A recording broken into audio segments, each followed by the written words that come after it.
Hello guys.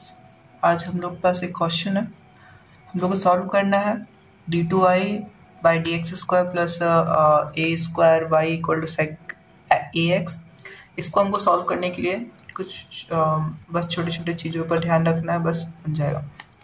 तो सबसे पहले हम लोग को इसको सॉल्व करने के लिए हमको सी एफ पता करना पड़ेगा। सी एफ क्या है? सी एफ जो है कम्प्लीमेंट्री फंक्शन है। कम्प्लीमेंट्री फंक्शन में हम लोग वाई ऑफ सी पता करते हैं।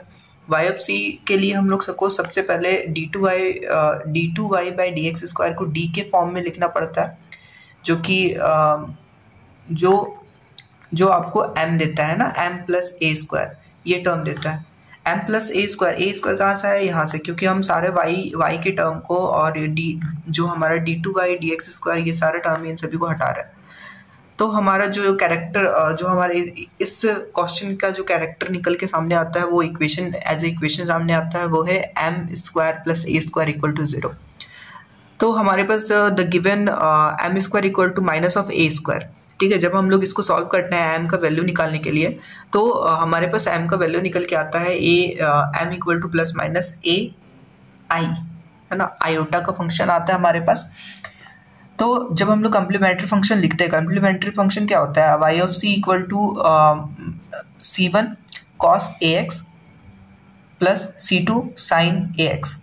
ठीक है, अब हम लोग ये जो हमारा टर्म है cos ax and sin ax, ये दोनों टर्म हमारा y1 और y2 के टर्म में टूट जाता है।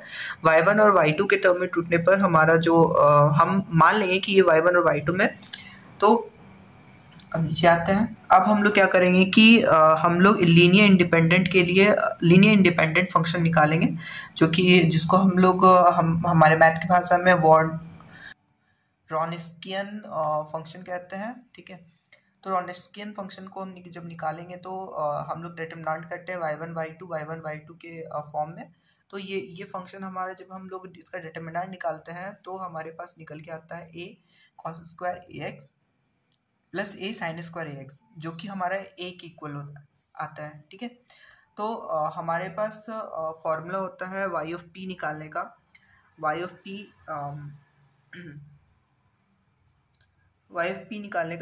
p क्या है कि equal to minus of y1 integration of y2 fx by w dx plus y2 integration of y1 fx by w dx, where f of x equal to sec x ax।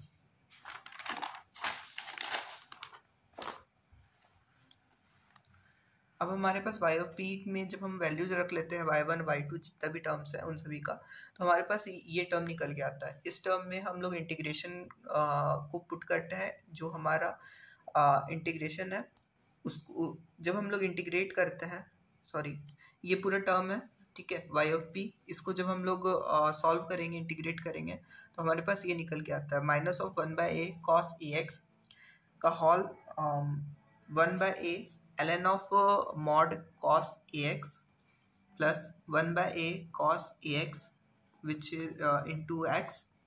ठीक है, जब हम लोग y of p को फिर से हम लोग इसको फर्दर सॉल्व करते हैं, तो हमारे पास ये टर्म निकल के आता है। फिर हम लोग क्या करते हैं कि इसका जनरल इक्वेशन निकालते हैं, जनरल सोल्यूशन एक्चुअली निकालते हैं। जनरल सोल्यूशन हमारा होता है y of c plus y of p। ठीक है, GSC equal to y of c plus y of p। y of c हमारा पहले निकाले थे एंड y ऑफ p वो हमारा निकल चुका है, अभी तो निकाले। ये दोनों टर्म को हम लोग ऐड करते हैं, तो हमारे पास जो टर्म निकल के आता है, ये पूरा टर्म ही हमारा जनरल सोल्यूशन होता है, और यही हमारा जनरल सोल्यूशन है, और यही आंसर है हमारा। Thank you.